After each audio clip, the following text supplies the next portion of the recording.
The banquet was where invisible people learned to disappear. And as Briar moved through the glittering crowd with a tray balanced on her trembling hands, she had perfected the art of being no one. Head bowed, eyes low, footsteps silent.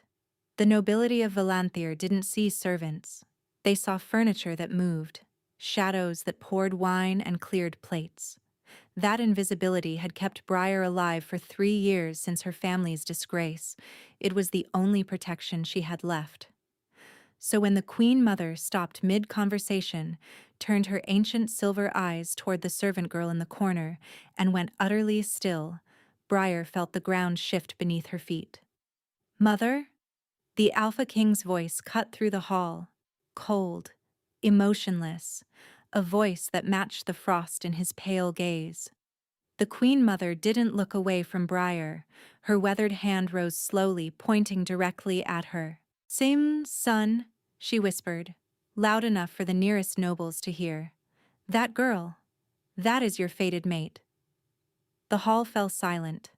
500 wolves stopped breathing at once. King Drystan of Valanthir, the Alpha who had refused every princess and noblewoman for 12 years, looked at Briar for the first time. His gaze held nothing, no shock, no curiosity, no recognition of the bond his mother claimed existed. Only winter. "Remove her," he said. But Briar would learn soon enough that removal was not rejection, that the coldest kings burned with secrets they could never speak aloud, and that fate had a cruel way of binding together two people desperately trying to stay apart. Neither of them understood what that bond would cost. Vaulted ceilings stretched toward darkness like the ribcage of some ancient beast. The great hall of Valanthir had been built to intimidate, and tonight it fulfilled that purpose magnificently. Chandeliers dripped crystals like frozen tears. Long tables groaned under platters of roasted meats and honeyed fruits, while wolves in silk and velvet circled each other with smiles that never reached their eyes. This was the Spring Ascension Banquet, the annual celebration of King Drystan's coronation, and every unmated noble within 1,000 miles had found an excuse to attend. They weren't here for the food. Briar kept her head down as she wove between perfumed bodies and clicking heels. Her servant's dress was plain gray, deliberately shapeless. Her dark hair was pulled back so tightly it tugged at her temples. The small brand on her wrist marked her as bonded labor, property of the castle. But hidden beneath her sleeve, on her upper arm where no one could see, lay another mark entirely. The crossed circle her father had burned into her flesh the night he cast her out. The sign of a voidborn. Everything about her appearance had been designed to say one thing: I am not worth noticing. 3 years of practice had made her nearly perfect at it. She approached a cluster of noblewomen, their laughter sharp and performative. One of them gestured lazily without looking at her. Briar stepped forward, poured wine into the extended glass, stepped back. Invisible. Safe. "They say he hasn't taken a woman to his bed in 4 years," one noblewoman whispered to another. "Longer than that," her companion replied. "Not since Lady Corinth." "The one who died?" A meaningful pause. "The very one." Briar's hand trembled slightly. She steadied it before anyone could notice. She knew the rumors. Everyone did. Lady Corintha had been the king's intended mate 8 years ago. Beautiful, powerful, from an impeccable bloodline. The match had been celebrated across all 5 kingdoms. Then she died the night before their bonding ceremony. Found cold in her chambers, her heart simply stopped. No wound, no poison, no explanation. The king had never spoken of her since. He had never looked at another woman with anything but ice. "Perhaps he's incapable," the first noblewoman giggled. "Perhaps the cold runs deeper than his demeanor." "Careful, Vereen," a third woman cut in. "Wolves have excellent hearing." Briar drifted away before she could hear more. She didn't need gossip about the king. She needed to survive this night, collect her wages, and disappear back to the servants' quarters where she belonged, where no one would ever think to look for the last daughter of House Ashford, the disgraced, the void-born, the curse-carrier. Briar's jaw tightened as the old shame coiled in her chest. She pushed it down, buried it where she buried everything else. Survival first. Feelings never. She was refilling her tray at the servants' station when a prickling sensation crawled up the back of her neck. The unmistakable feeling of being watched. Briar turned slowly, scanning the crowded hall, hundreds of wolves laughing, drinking, scheming. None of them looking her way. None except one.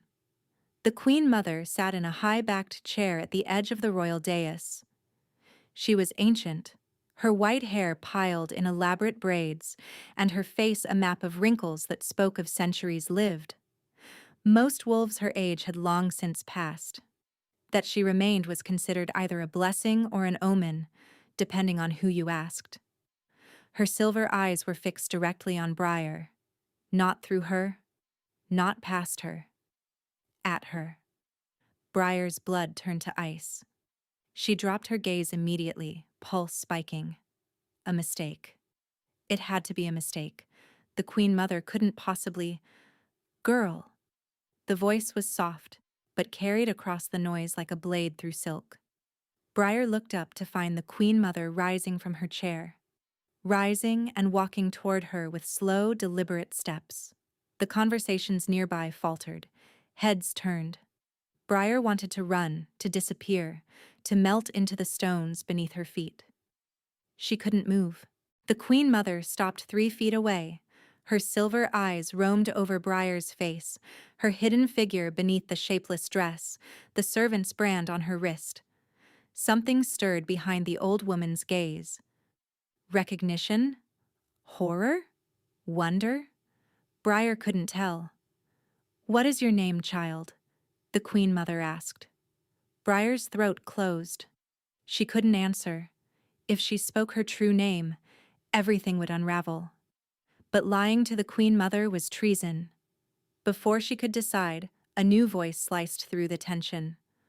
"Mother." The Alpha King stood 10 feet away. Briar hadn't heard him approach, hadn't felt him move. But there he was, tall and broad and terrifying in his perfect stillness. His eyes weren't on his mother, they were on Briar. And for one endless moment the air vanished from her lungs entirely. King Drystan of Valanthir was not beautiful. Beauty was too gentle a word, too warm. It implied softness, approachability, something you might want to touch. Looking at the Alpha King, Briar understood why lesser wolves called him the Winter Throne. His features were sharp as cut glass. His hair was black, falling past his shoulders in a way that should have seemed unkempt, but instead looked deliberately savage. His skin was pale, almost unnaturally so, and his eyes were the color of storm clouds gathering over frozen mountains. He looked at Briar as if she were an equation he was trying to solve. She dropped into a curtsy so fast her knees cracked against stone. "Your Majesty." "Rise." His voice held no inflection, no command, just fact. She rose on trembling legs. The Queen Mother hadn't moved. She stood between them, her silver eyes still fixed on Briar with that terrible intensity. "Mother," the king said again, "what is this? Can you not feel it?" The old woman's voice held something Briar couldn't identify. Not quite joy, not quite grief. "Can you not sense what she is to you?" The hall had gone quiet around them. Briar could feel hundreds of gazes pressing against her back like physical weight. Nobles who had never glanced at her twice were now staring with naked curiosity. "She's a servant," the king said flatly. "She is your mate." The word landed like a thunderclap. Briar's heart seized. Simply seized between one beat and the next. She was still standing, still breathing somehow, but her heart had forgotten how to function. Mate. The Queen Mother had said mate. That was impossible. Briar was void-born, cursed from the moment of her birth during the Black Eclipse 22 years ago. The old text said, void-born wolves carried death in their bond. Any alpha who claimed them would wither within a year. Her previous betrothed, Lord Harwick's son, had died 2 months after their engagement was announced.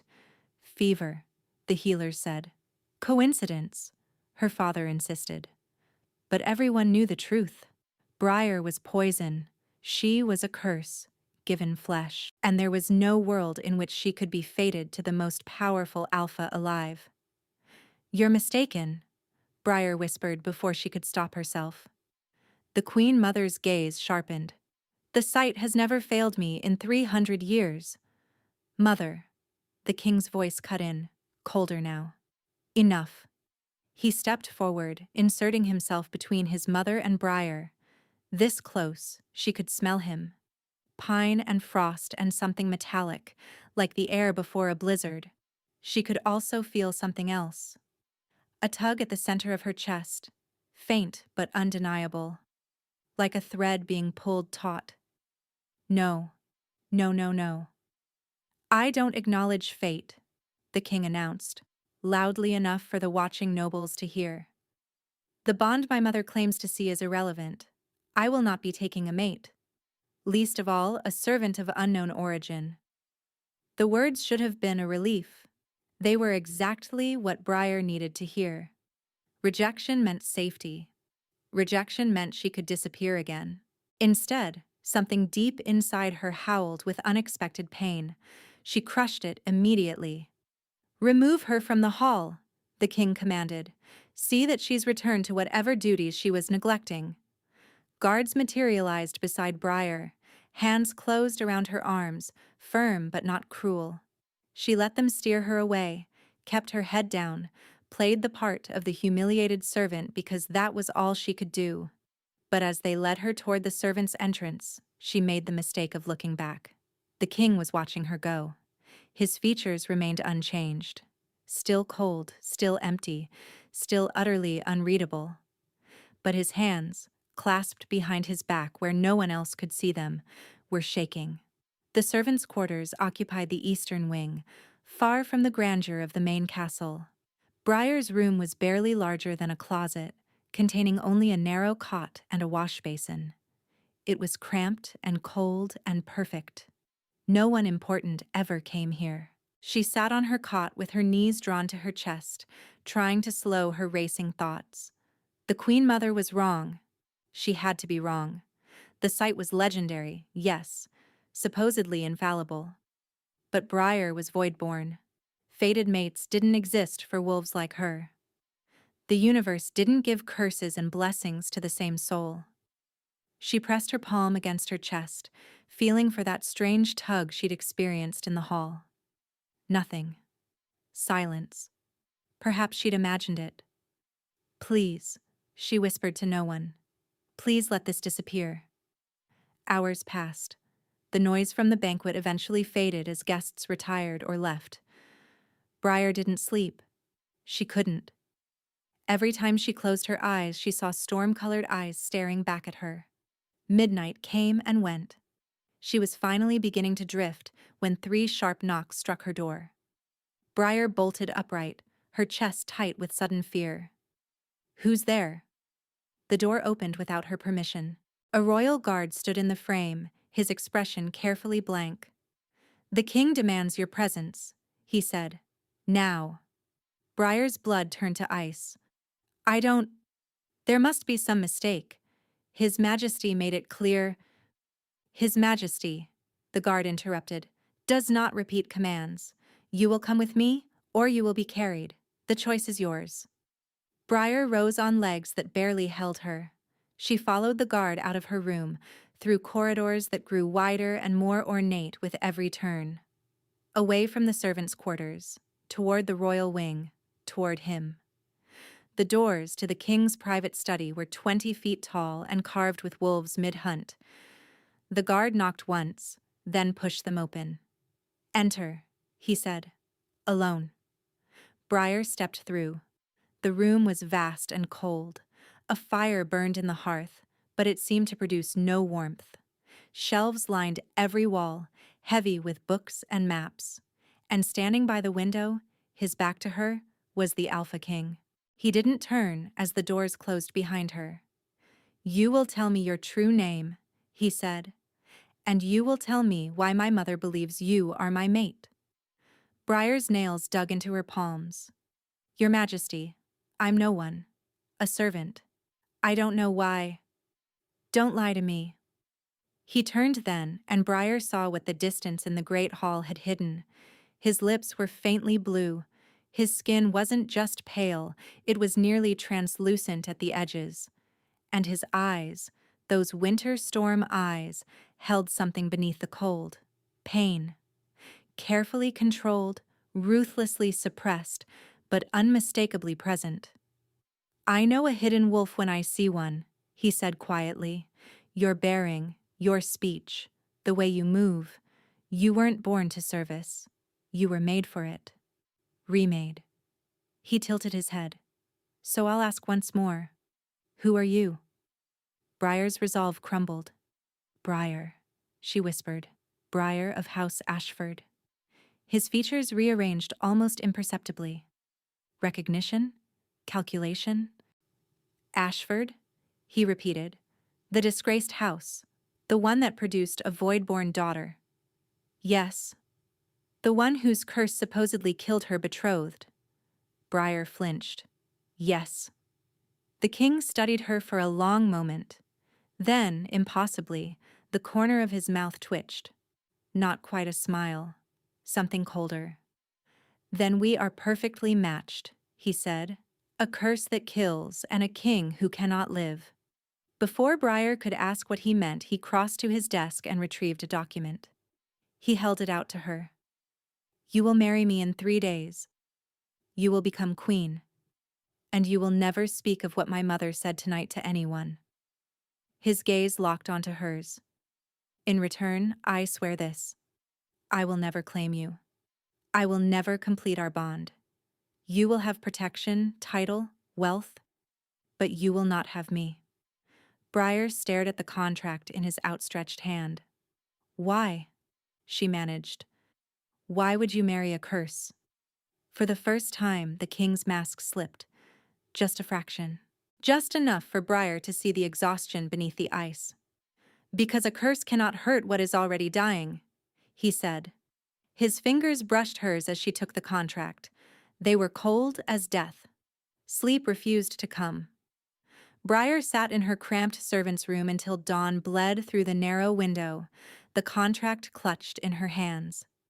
The parchment was thick, expensive, stamped with the royal seal. Every word had been written in precise, elegant script. A marriage of convenience. A queen in name only. Protection without possession. It was more than she deserved. More than any void-born had ever been offered. And yet, a curse cannot hurt what is already dying. What had he meant by that? The king was young. Barely 30 winters. He was powerful beyond measure, his alpha presence so overwhelming it made lesser wolves physically ill. Dying made no sense. Unless the rumors about Lady Corintha were wrong. Unless her death hadn't been a mystery at all. Unless it had been a beginning. Briar pressed her fingers against her temples. She was overthinking. It didn't matter why the king wanted this arrangement. What mattered was survival. 3 years of scrubbing floors and emptying chamber pots. 3 years of hiding her identity and swallowing her pride, all for this single chance to escape the fate her father had promised her. "You'll die in the gutter where you belong," he'd said the night he cast her out. "No wolf will ever want a void-born bride. You're death wearing a pretty face." Now the most powerful wolf in 5 kingdoms wanted exactly that. Briar almost laughed at the irony. A knock at her door made her jump. She shoved the contract beneath her thin mattress and opened the door, expecting another guard. Instead, she found a ghost. "Hello, sister." Seren Ashford stood in the corridor, immaculate in emerald silk. Her copper hair was arranged in elaborate curls. Her green eyes held the same calculated cruelty Briar remembered from childhood. The sister who had watched their father beat Briar until she couldn't stand. The sister who had smiled when Briar was cast out. "How did you find me?" Briar's voice came out steadier than she felt. "Did you think I wouldn't notice a servant from our disgraced house suddenly being summoned to the king's private chambers?" Seren stepped forward, forcing Briar to retreat into her tiny room. "The guards talk. Everyone talks. It's all over the castle." Briar's hands curled into fists at her sides. "What do you want?" "To warn you." Serene's smile didn't reach her eyes. "The Queen Mother's declaration has caused quite a stir. Half the court thinks it's a jest. The other half thinks our dear king has finally lost his mind." She tilted her head. "But I know better. You know nothing about me. I know you're void-born." Seren's voice dropped to a whisper. "I know Lord Harwick's son died screaming in his bed 2 months after he touched your hand. I know our mother died giving birth to you during the Black Eclipse. And father always said you drained the life from her womb." Her eyes glittered. "I know what you are, Briar, a curse-given flesh. And I know what happens to anyone foolish enough to bind themselves to you." Briar's throat tightened. "Then you know the king is making a mistake." "Oh, I'm not here to save the king." Seren laughed, soft and cold. "I'm here to save myself. Father has plans for this family, plans that don't include you embarrassing us further. If you go through with this marriage, if you poison the royal bloodline with your curse." She stepped closer, close enough for Briar to smell the rose perfume that couldn't quite mask the rot beneath. "He'll reveal everything. Your identity. Your history. What really happened to Lord Harwick's son." Briar went still. "I didn't kill him." "Didn't you?" Serene's voice was silk over thorns. "You were there that night. You held his hand while the fever took him. The healers said it was like his life just drained away." She paused. "Does the king know he's marrying death itself?" "Get out. He will discover what you are." Seren moved toward the door, her mission apparently complete. "And when he does, not even a crown will protect you. Father will make sure of that." She was gone before Briar could respond. The room felt smaller now, the walls pressing inward. Briar sank onto her cot, her whole body shaking. She should run. Take whatever money she'd saved and disappear into the northern territories, where no one knew her name. The king would find another solution to whatever problem drove him to this arrangement. She wasn't worth the trouble she'd bring, but even as she thought it, she knew she couldn't. Running meant returning to invisibility. Running meant spending the rest of her shortened life looking over her shoulder, waiting for her father's men to find her. Running meant admitting that Seren was right, that she was nothing but a curse waiting to kill. Briar pulled the contract from beneath her mattress. Her hands were steady now, steadied by something that felt dangerously like defiance. A curse cannot hurt what is already dying. Maybe the king knew exactly what he was getting. Maybe that was the point. She found a quill on the small desk in the corner, dipped it in ink, and signed her name at the bottom of the contract. Whatever happened next, she would face it standing. The wedding took place 3 days later in the Temple of the Eternal Moon. Briar had expected a small ceremony, private, quiet, something befitting a political arrangement between a desperate king and a disgraced servant. Instead, she found herself walking down an aisle lined with 500 wolves. The temple was ancient, its stone walls carved with images of wolves ascending to the moon. Candles flickered in silver sconces, casting dancing shadows across the gathered nobility. Every face was turned toward her. Every eye held the same burning question. Why her? Why a servant? Why now? Briar kept her gaze forward, fixed on the altar where the king waited. They had given her a wedding dress of midnight blue, so dark it was nearly black.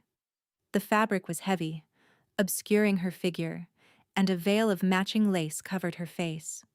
She'd expected white, the traditional color of bonding ceremonies. The seamstress had smiled when Briar questioned it. His Majesty was specific, she'd said. He wanted you comfortable. He wanted you hidden. Now, walking past nobles who craned their necks trying to glimpse her features, Briar understood. He was protecting her. The realization struck her so hard she almost stumbled. King Drystan stood at the altar in formal black, his expression carved from ice. The royal priest waited beside him, clutching a ceremonial tome. And flanking them both, the Queen Mother watched Briar's approach with those knowing silver eyes. Briar reached the altar. The king extended his hand. She took it. Cold. His skin was so cold it burned. "We are gathered," the priest began, "to witness the binding of King Drystan of Valanthir and Lady Briar of House Ashford in the sacred rite of—" "Ashford?" A voice rang out from the crowd. Briar's blood froze. She knew that voice. Lord Harwick pushed through the nobles, his face twisted with outrage.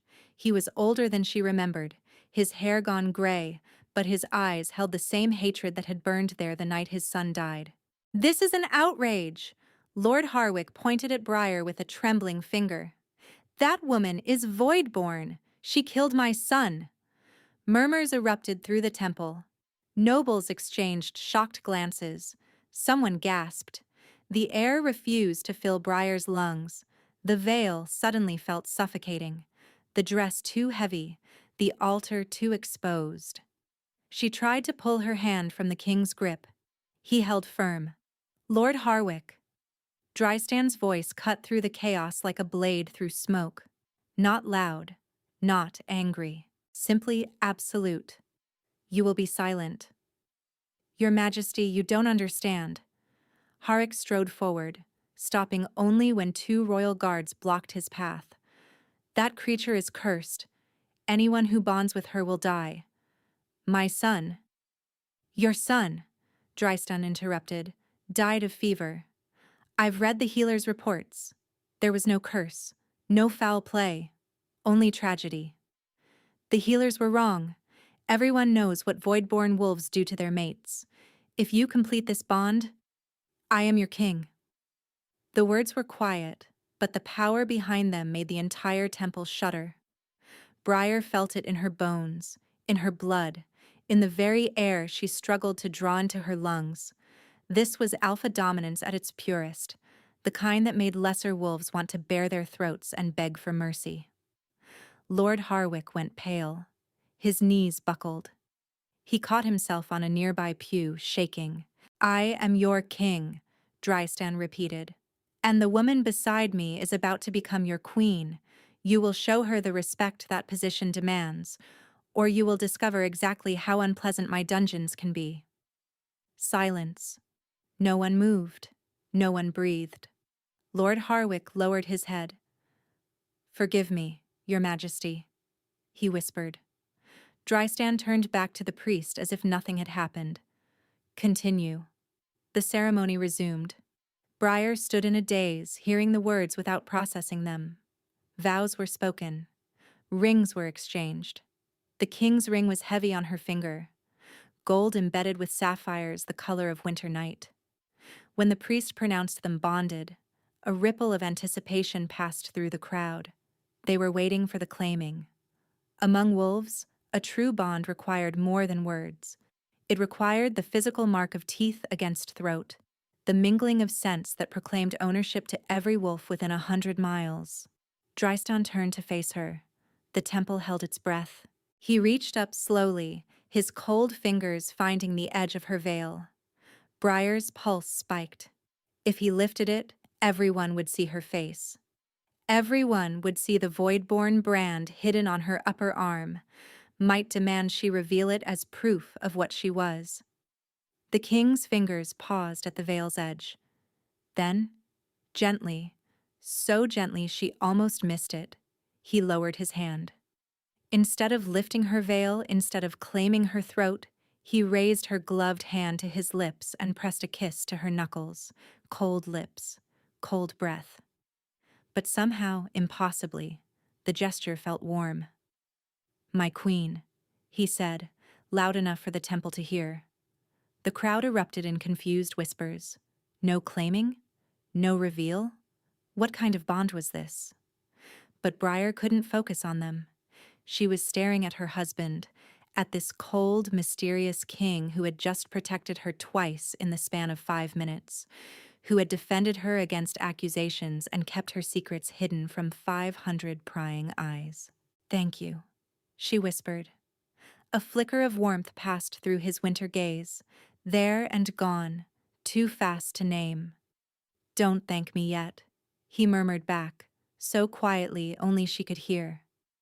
Then he took her arm and led her from the temple, leaving the court to their whispers and speculation. She was queen of Valanthir now, and she had no idea what that meant. The queen's chambers were larger than the entire house Briar had grown up in.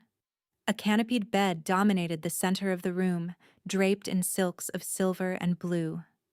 Windows stretched from floor to ceiling, overlooking the moonlit gardens below. A fire crackled in a marble hearth, filling the space with warmth that should have been comforting but only emphasized how cold she felt inside. Briar stood in the middle of the room, still wearing her wedding dress, still veiled, still trembling. The servants who had escorted her here had been kind. They'd offered to help her undress, to draw a bath, to bring food and wine. She'd declined everything. She needed to think. She needed to understand what she'd agreed to. But before she could organize her thoughts, the door opened. The king stepped inside and closed it behind him. They stared at each other across the vast room. He'd removed his formal jacket, leaving him in a white shirt that emphasized the unnatural pallor of his skin. His black hair was loose around his shoulders. In the firelight, with his sharp features softened by shadow, he looked almost human. Almost. "You don't have to be afraid of me," he said quietly. Briar's laugh came out harsher than intended. "You're the Alpha King. Fear seems appropriate. I've told you I won't claim you. I meant it. Then why are you here?" He moved further into the room, not toward her, but toward the window. He stood with his back to her, staring out at the moonlit gardens. "Because it's expected," he said. "A king visits his queen on their wedding night.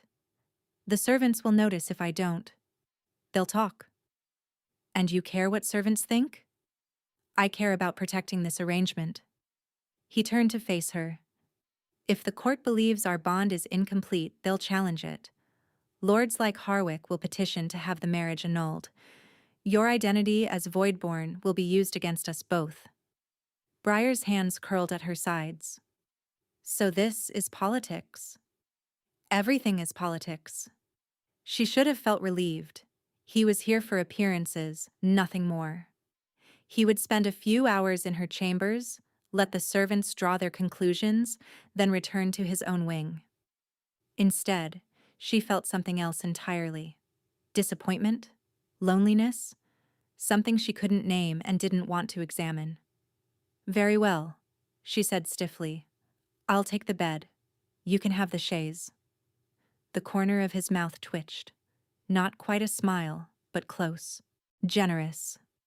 He crossed to the chaise by the fire and sat, movements precise and controlled. Briar watched him for a moment, then turned away to change. Behind the privacy screen, she removed the heavy wedding dress with clumsy fingers. The seamstress had provided a nightgown of pale silk, delicate and revealing.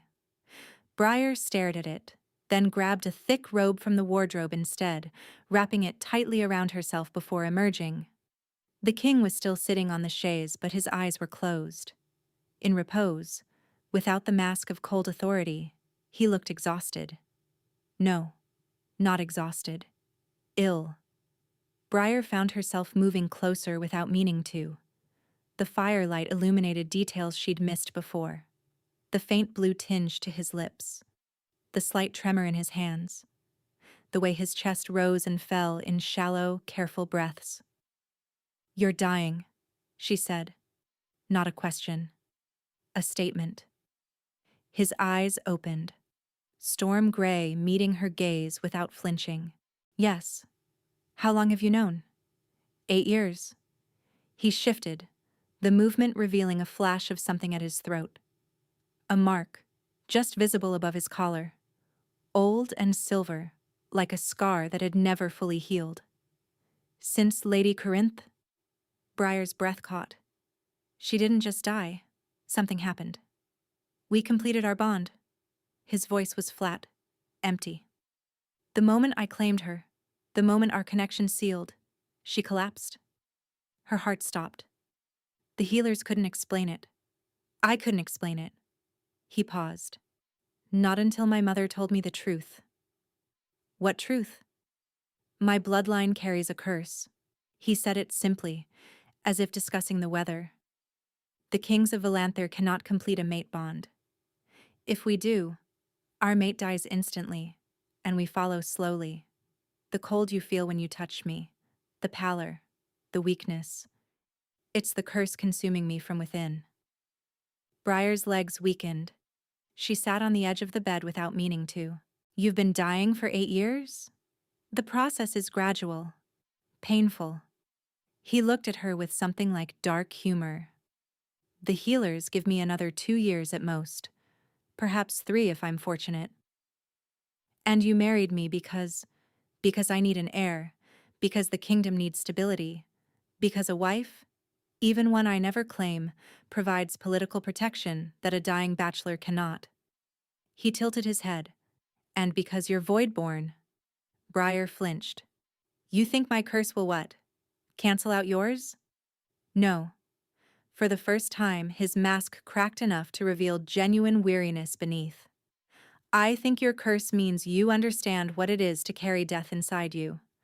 I think it means you won't expect something from me I can never give. The words hung between them. Briar thought of her sister's warning. He will discover what you are. But he already knew. He'd known from the beginning. He'd chosen her precisely because she was broken. We're quite the pair, she whispered. We are.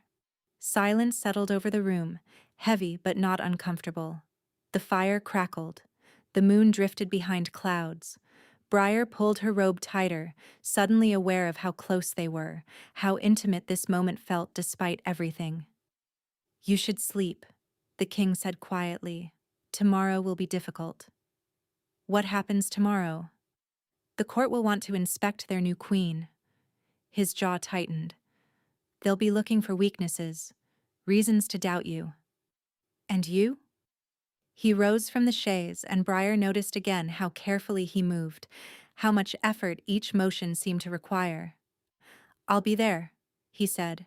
I protect what is mine. He paused at the door, his hand on the frame. For a moment he seemed to want to say something more. His winter gaze found hers through the firelight, and the ice behind his eyes cracked, just barely. Then it was gone. Good night, Briar, he said. Wait. He stopped. Briar rose from the bed, moved toward him before she could think better of it. She stopped an arm's length away, close enough to feel the cold radiating from his skin.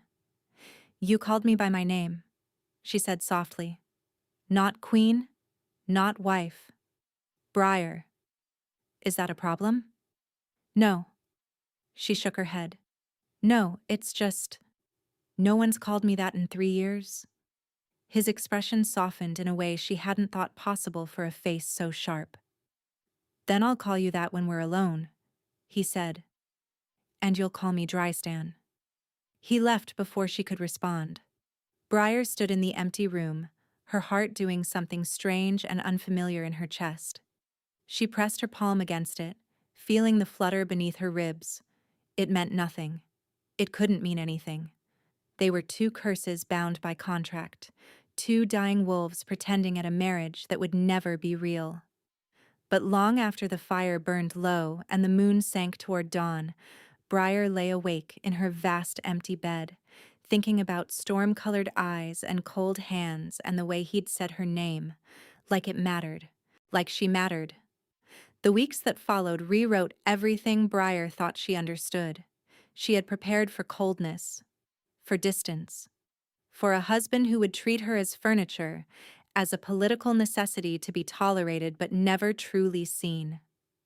Instead, she found herself married to an enigma. Drystan kept his word. He never came to her chambers after that first night. He never touched her beyond what public appearances required. When they stood together before the court, his hand at the small of her back was formal, distant, and correct. But his eyes told a different story. She caught him watching her during council meetings, his winter gaze following her movements as she learned the intricacies of court politics. She noticed how he positioned himself between her and Lord Harwick whenever they occupied the same room. She saw the way his jaw tightened when nobles whispered about her origins, as if their cruelty caused him physical pain. And every evening, without fail, he joined her for dinner. "It's expected," he'd said the first time he appeared in her private dining room. Expected by whom? By tradition, by the court. A pause. By me. So they dined together, night after night. Conversation stilted at first, then gradually easier. He asked about her day. She asked about his. He explained the complex web of alliances that held the 5 kingdoms together. She shared observations about the court's dynamics, the petty rivalries and hidden allegiances she'd noticed from her years as an invisible servant.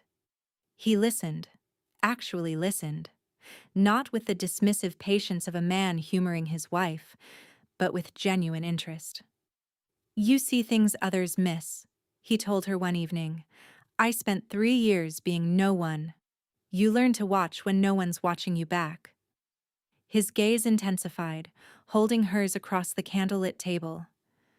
"I'm watching now." Briar's cheeks warmed. She looked down at her plate. It meant nothing, she reminded herself. This was arrangement. Survival. 2 curses circling each other in a careful dance. But the dance was getting harder to maintain, especially when she noticed how much worse he was getting. It started with small things. The tremor in his hands when he lifted his wine glass. The slight stumble in his gait when he thought no one was looking. The way he leaned against door frames during long audiences, pretending casualness to hide the fact that standing exhausted him. The cold was spreading. Briar first confirmed it 3 weeks after their wedding, when their fingers brushed accidentally during a state dinner. She gasped. His skin had always been cold, but this was different. This was the cold of deep winter, of frozen lakes, of death creeping through living tissue. She could feel it through the brief contact, a wrongness that made her wolf recoil in distress. "Drystan," she whispered. His expression shuddered. "Don't. You're worse. The curse is—" "I said don't." His voice was sharp enough to cut. "This isn't your concern." But it was. Somehow, impossibly, it had become exactly her concern. That night, Briar went to the Royal Library. The archives of Valanthir stretched back thousands of years, containing records of every king who had ever sat on the winter throne. She searched through dusty volumes and crumbling scrolls, looking for any mention of the curse Drystan had described. She found it near dawn. The Binding of Frost. The ancient text was titled. The pages were so old they threatened to disintegrate at her touch. In the 3rd age of Valanthir, King Aldrich sought to ensure his bloodline would never be weakened by emotion. He contracted a coven of witches to curse his descendants, ensuring that any king who completed a mate bond would trigger the death of both bonded wolves. The curse was designed to make Valanthir's rulers immune to manipulation through love. Briar's hand shook as she continued reading. The curse feeds on the bond itself. Once triggered, it cannot be reversed by ordinary means. The afflicted king will experience progressive symptoms, cold extremities, weakness, difficulty breathing. Death typically occurs within 10 years of initial triggering. 8 years. Drystan had been suffering for 8 years. However, the text continued. The witches who created the curse left one possibility for its undoing. The blood of Aldrich was cursed to carry frost. Only one who carries void could absorb it. Briar stared at the words until they blurred. Void. Void-born. Her curse wasn't death. It wasn't poison. It was absorption. Taking in what others expelled. carrying what no one else could hold. She wasn't meant to kill her mates. She was meant to save them. The library doors crashed open behind her. "Your Majesty." A guard stood in the entrance, breathless. "The king has collapsed." The book fell from Briar's hands.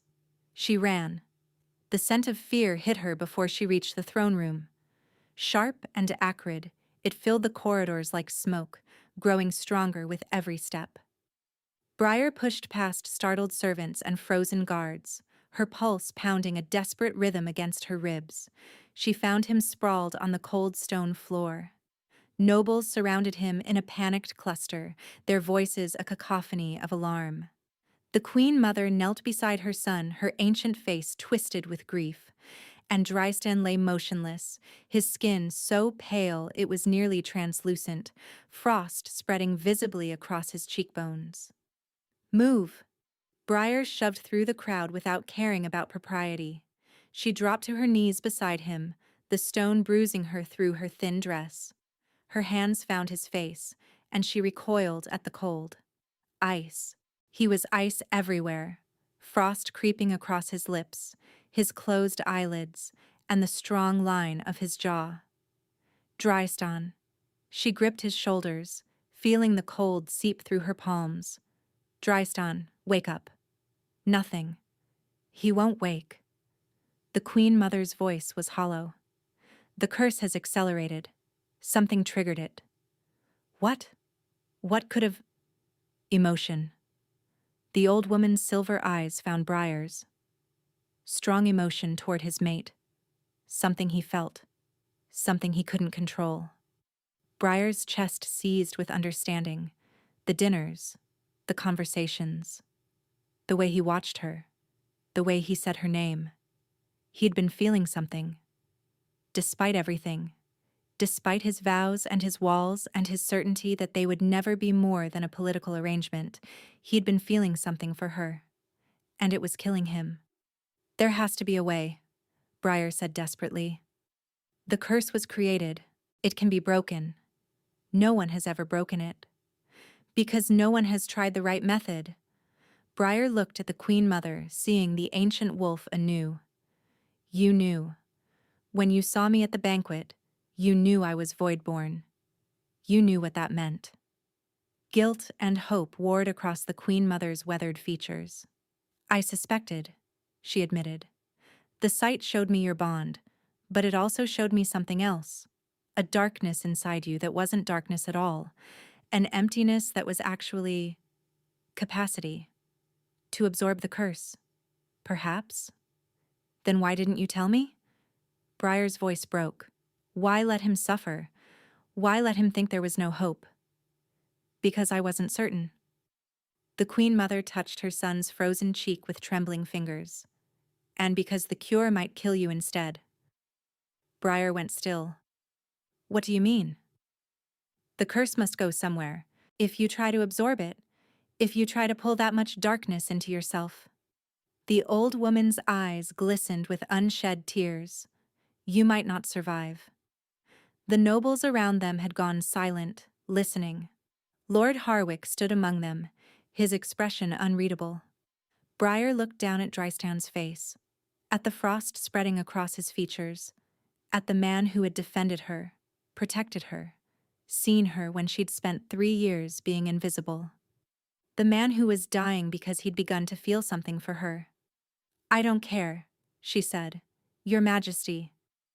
"I said I don't care." Briar's voice rang through the throne room, strong and clear and certain. "If I can save him, I will. If it kills me, so be it." She laughed, the sound bitter and bright. "I've been called death my entire life. Maybe it's time I became something else." She gathered Drystan into her arms, ignoring the biting cold of his skin. "Tell me what to do," she said to the Queen Mother. The old woman hesitated.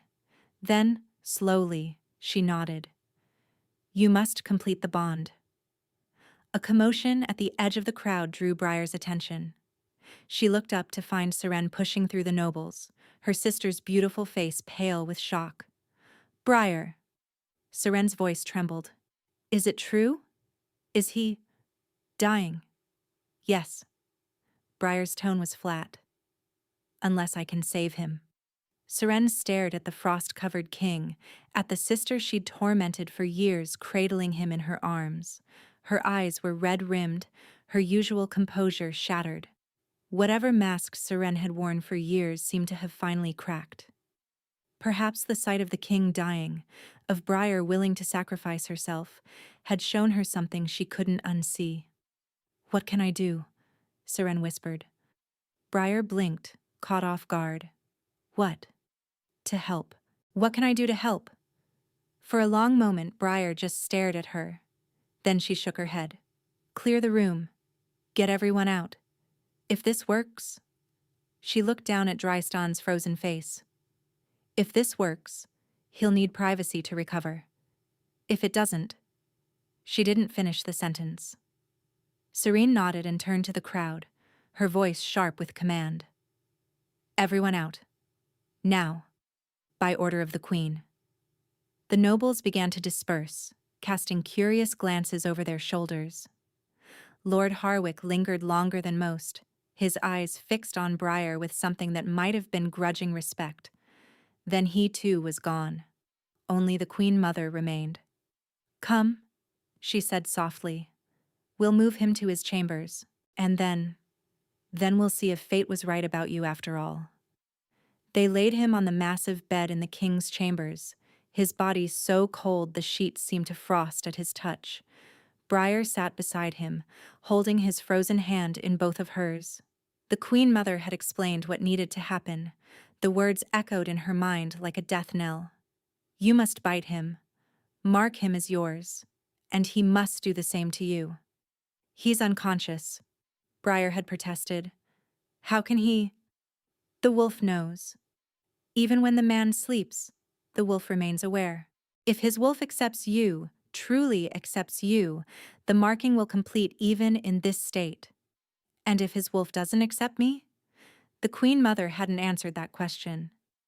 Now, alone with him in the darkness, Briar traced the planes of his frozen face with trembling fingers. He looked peaceful in his unconsciousness, younger.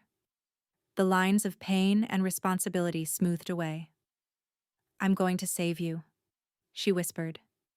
"And then I'm going to tell you I love you properly, when you're awake to hear it." She leaned down, her lips brushing his frozen forehead. Then she tilted her head, found the curve of his neck where his pulse should have been beating, and bit down. The world exploded. Pain. That was her first coherent thought. Pain unlike anything she'd ever experienced, coursing through her veins like liquid fire and frozen lightning combined. The bond snapped into place with savage intensity, and suddenly she could feel him. Not just his body beneath her, but his mind, his heart, his wolf. His wolf was howling. Trapped in darkness, buried beneath layers of ice, Drystan's wolf was crying out for help, for warmth. For her. "I'm here." She thought desperately through the bond. "I'm here. Hold on." She felt his wolf turn toward her, felt the desperate hope that flickered in its frozen chest. And then the curse noticed her. It rose like a serpent from the depths of him, a darkness so cold it burned. Briar felt it probe the bond between them, testing this new connection, this pathway it had never encountered before. Then it struck. The cold hit her like a physical blow. She gasped, her body arching, her hands clawing at the bedsheets. It was worse than she'd imagined, worse than anything she'd prepared for. The curse was ancient and hungry, and it poured through their bond with gleeful malice. "Take it," she told herself. "You were made for this. Take it." She opened herself. Not her body, but something deeper. The void inside her that she'd always thought was emptiness, was wrongness, was the curse her father claimed made her death incarnate. It wasn't empty at all. It was hungry. The darkness rushed into her, and instead of destroying her, she consumed it. Like water into sand, like shadows into night, the curse flowed into her void and disappeared. More. She needed more. She reached through the bond, found the places where the curse had rooted deepest, and pulled. Drystan gasped beneath her. His eyes flew open. Storm-gray eyes, clear and focused, meeting hers with shock and wonder and something else entirely. "Briar." His voice was hoarse, broken. "What are you—" "Stay still." She was shaking, sweat and tears streaming down her face. Almost. She pulled the last fragments of curse from his heart, felt them dissolve into her void, felt the bond between them shimmer and settle into something new, something warm, something permanent. And beneath her, she felt his wolf surge forward with primal instinct, felt him rise despite his weakness, his mouth finding her throat, his teeth sinking into her flesh to complete what she had started. The claiming mark burned like a brand, but this time, the pain was welcome. Then Briar collapsed.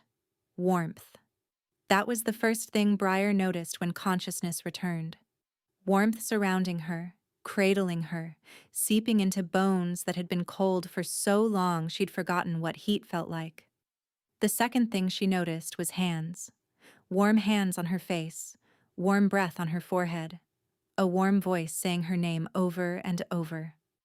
"Briar, Briar, please. Open your eyes." She forced her eyelids apart. Drystan's face hovered above hers, his winter eyes bright with tears. Tears. The Alpha King of Valanther was crying. "You're awake." His voice cracked on the words. "Thank the gods. You're awake." Briar tried to speak, but her throat was too dry. Drystan immediately reached for a cup of water, helping her drink with trembling hands. "How long?" she managed. 3 days. He set the cup aside, his hands returning to frame her face as if he couldn't bear to stop touching her. "You've been unconscious for 3 days. The healers said your body was processing something massive. They couldn't explain it." "The curse." "Yes." His jaw tightened. "My mother told me everything about what you found in the library, what you risked, what you did to save me." His voice dropped to a whisper. "Why didn't you tell me? Why didn't you ask first? Would you have let me try if I had?" Silence. They both knew the answer. "You could have died," he said finally. "So could you. I was already dying. And I couldn't let that happen." The words burst out of her with more force than intended. "I couldn't watch you fade away, knowing there was something I could do. Knowing that the very thing everyone told me was a curse might actually be the answer." Drystan stared at her. "You barely know me," he said slowly. "I know enough." Briar pushed herself up despite her weakness, needing to face him properly. "I know you defended me when Lord Harwick tried to expose me. I know you gave me a veil so no one would see my shame. I know you came to dinner every night even though you didn't have to. I know you watched over me, protected me, and made me feel like I mattered for the first time in 3 years." Her voice broke. "I know I love you, Drystan. I don't know when it started or how it happened, but I do. And I couldn't let you die without telling you that." The room went utterly silent. Drystan's expression cycled through shock, disbelief, and something raw and vulnerable beneath. "You love me?" he repeated. "Yes. Even knowing what I am, what I was willing to let happen." "What do you mean?" His hands fell from her face. He turned away, his shoulders rigid with tension. "I married you expecting us both to remain cold," he said quietly. "I chose a void-born bride because I thought we'd be immune to each other. 2 curses canceling out, never actually connecting. You'd get protection and status. I'd get an heir and political stability. Neither of us would get hurt." He laughed, the sound bitter. "Instead, I fell for you within a week. Every dinner, every conversation, every glimpse of who you actually are beneath the fear and the hiding. You were brilliant and brave and so desperately kind, despite everything the world had done to you." He turned back to her, his eyes raw with emotion. And I knew every feeling I had was killing me faster, and I couldn't stop. Briar's chest ached with understanding. That's why the curse accelerated. Yes. He sat on the edge of the bed, close but not touching. I tried to fight it, tried to keep my distance, to remember that caring for you was a death sentence. But then you'd say something unexpected or look at me with those eyes and... He shook his head. I was doomed from the start. And now? Now? He looked at her, really looked, and Briar saw the walls crumbling, the ice melting, the man emerging from behind the mask of the Winter King. Now the curse is gone. For the first time in 8 years, I feel warm. I feel alive. His voice dropped. And I feel terrified. Of what? Of losing you. He reached for her hand, entwining their fingers. His skin was warm, actually warm. I've spent so long preparing to die that I don't know how to live. I don't know how to be a husband who actually loves his wife, who shares his life with her, who... Then learn, Briar interrupted. Learn with me. She pulled him closer, and when their lips met, there was no cold. No distance, no contract or arrangement or political convenience. Just two broken people finding wholeness in each other. The kiss deepened. His hands tangled in her hair, her arms wrapped around his neck. The bond between them sang with joy, with relief, with love finally acknowledged. When they finally broke apart, both breathing hard, Drysdale pressed his forehead against hers. I love you, he said. I should have said it before. I should have told you the moment I realized, instead of hiding like a coward. You were protecting yourself. I was protecting the wrong thing. He pulled back to look at her. You are the only thing worth protecting. You and whatever life we build together. Briar smiled, the expression feeling foreign on her face. She hadn't smiled in years, not truly. Then let's build it, she said. 1 week later, the truth tore through the castle like wildfire. Briar was in the Queen's study, reviewing correspondence with the Queen Mother, when the royal guards brought in the prisoner. Lord Ashford looked smaller than she remembered. Her father had always been a large man in her memories, towering and terrible, his voice a thunder that shook the walls when he was displeased. But the man before her now was diminished, graying, hunched, his fine clothes rumpled from the dungeons where he'd been held since his arrest 3 days prior. Briar. He said her name like a curse. Or should I say, Your Majesty? You may say nothing at all. Drysdane's voice came from behind her, cold with contained fury. He'd insisted on being present for this, on standing beside her when she faced the man who had destroyed her life. On what charges am I held? Lord Ashford demanded. I've done nothing wrong. Nothing wrong? Drysdale stepped forward, placing himself between Briar and her father.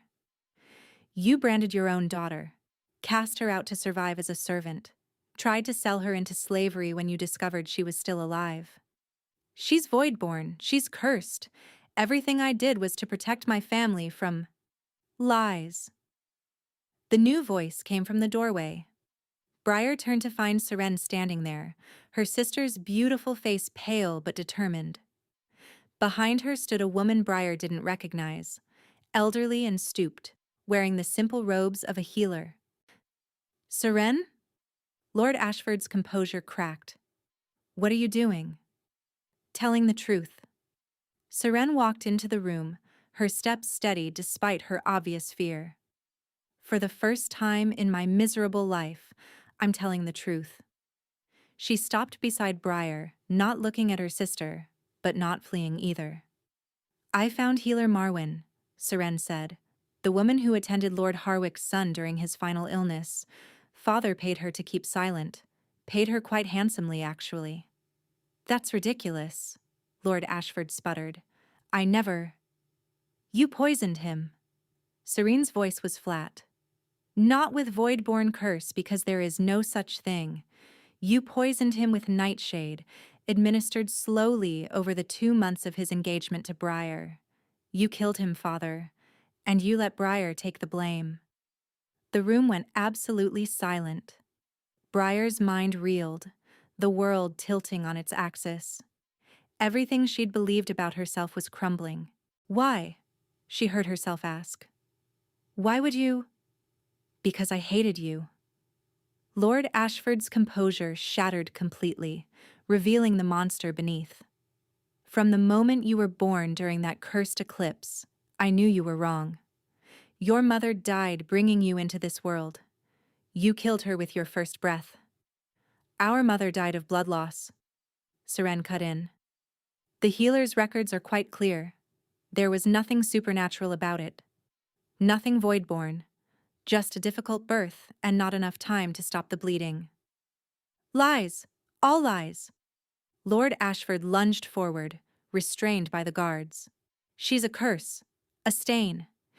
Everything that went wrong in our family was because of her. Everything that went wrong, Briar said slowly, was because of you. She stepped around Drystan, facing her father directly for the first time in 3 years. You couldn't accept that Mother's death was natural. You needed someone to blame. So you created a monster. Her voice strengthened. You spread lies about void-born wolves. You convinced everyone, including me, that I was cursed. When I was betrothed to Lord Harwick's son, when I might have finally escaped your control, you murdered him and let me take the blame. You have no proof. We have the healer's testimony. Drystan's voice was ice. We have records of your payments to her. We have letters you wrote to other nobles, warning them about your cursed daughter, ensuring no one would ever want her. He stepped beside Briar, his hand finding hers. And we have the truth about void-born wolves. My mother's sight confirmed it. Briar was never cursed to cause death.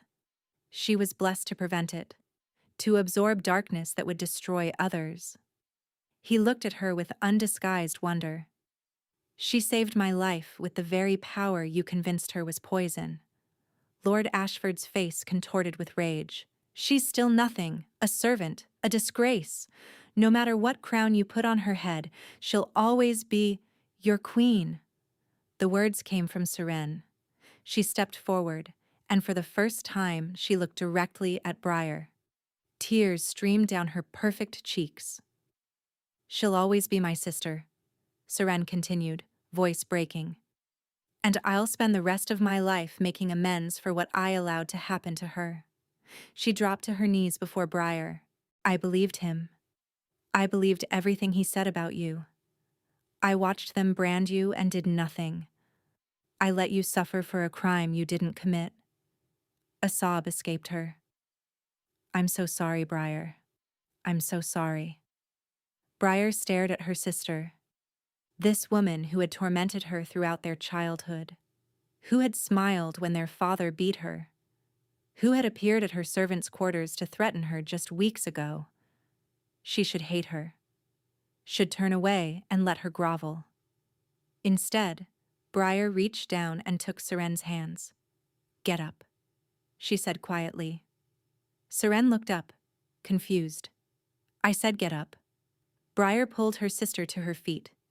You were a child, raised by a monster. We both were. The only difference was that his hatred was directed at me, while his manipulation was directed at you. How can you forgive me? I don't know if I can. Not yet. Briar's voice was honest. But I'm willing to try. If you're willing to be the sister I never had. Seren nodded frantically, tears still falling. Lord Ashford watched the exchange with visible disgust. Take him away, Drystan commanded. He'll stand trial for murder, conspiracy, and treason against the crown. The guards dragged him toward the door. At the threshold, Lord Ashford twisted to look back at Briar one final time. You'll destroy everything you touch, he spat, just like you always have. Briar met his eyes without flinching. No, father, she said calmly. That was always you. The doors closed behind him with a boom of finality. In the silence that followed, Drystan pulled Briar close, pressing a kiss to her temple. "It's over," he murmured. "Almost." Briar looked toward the Queen Mother. "What about Lord Harwick? He deserves to know the truth about his son." The Queen Mother nodded slowly. "I'll see to it personally. He spent years blaming you for something you didn't do. Learning that his son's true murderer has finally been found." She paused. "It won't bring back what he lost, but perhaps it will bring him some measure of peace." Briar leaned into Drystan's warmth, feeling the steady beat of his heart against her back. Not cold anymore. Alive. 6 months later, the Queen of Valanthir walked through the palace gardens at sunset. Her belly had begun to swell with the child growing inside her, the heir that Drystan had once thought he'd never live to see. The healers said everything was progressing beautifully. A daughter, they predicted. Strong and healthy and blessed. Blessed, they whispered. Doubly blessed, with a father freed from an ancient curse and a mother whose void had transformed into something altogether different. Not emptiness, capacity. The ability to hold what others could not carry. To absorb pain and darkness and transform it into something bearable.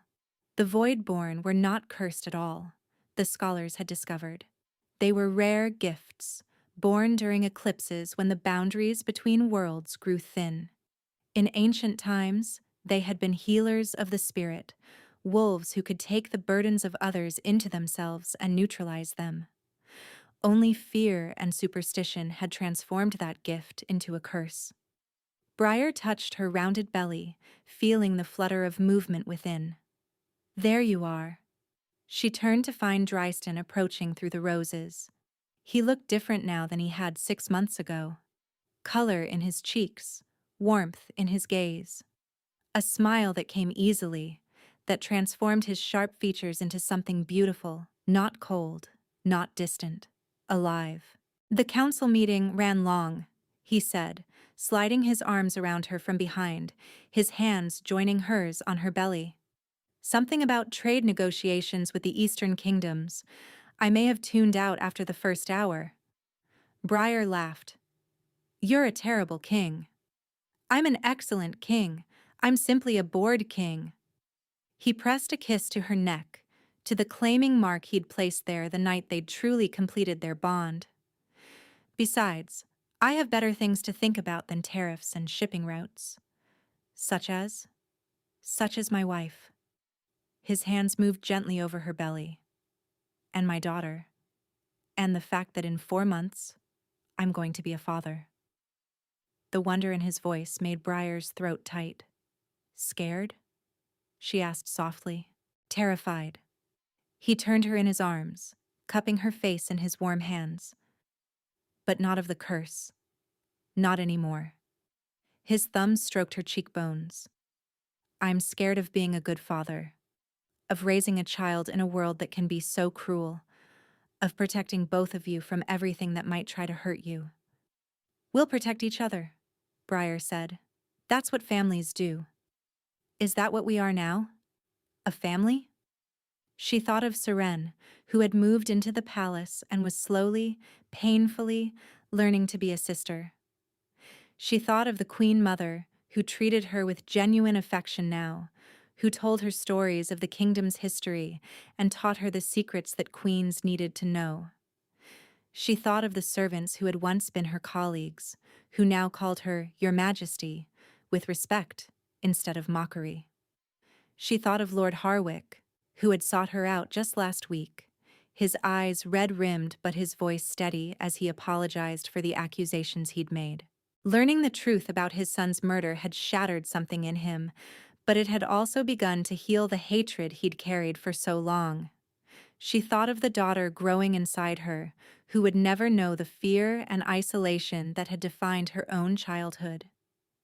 "Yes," she said, "that's exactly what we are." Drystan kissed her, slow and deep, and Briar melted into him the way she had every day for the past 6 months. The bond between them hummed with contentment, with love, with the certainty that they had found in each other what neither had ever expected to have. When they broke apart, the sun was setting behind the mountains, painting the sky in shades of gold and rose. "I have something for you," Dryston said. He reached into his jacket and withdrew a small velvet box. Inside, nestled against a dark fabric, lay a pendant on a silver chain. The stone was unlike anything Briar had ever seen, black as midnight but shot through with veins of brilliant gold. "It's called a void stone," he explained. "They're incredibly rare. Found only in the mountains where the black eclipses cast their shadows." He lifted it from the box, fastening it around her neck. "The scholars say they were sacred to the ancient Voidborn, symbols of their power." Briar touched the stone, feeling warmth radiate from its surface. "It's beautiful." "So are you." He tilted her chin up, his storm-colored eyes holding hers. "I never told you, did I?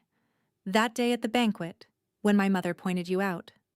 I was furious.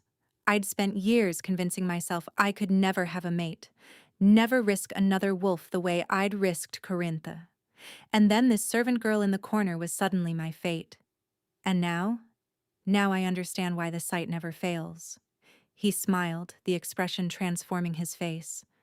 "You were always meant for me, Briar, and I was always meant for you. We just needed to stop being afraid long enough to see it." Briar rose on her toes and kissed him again.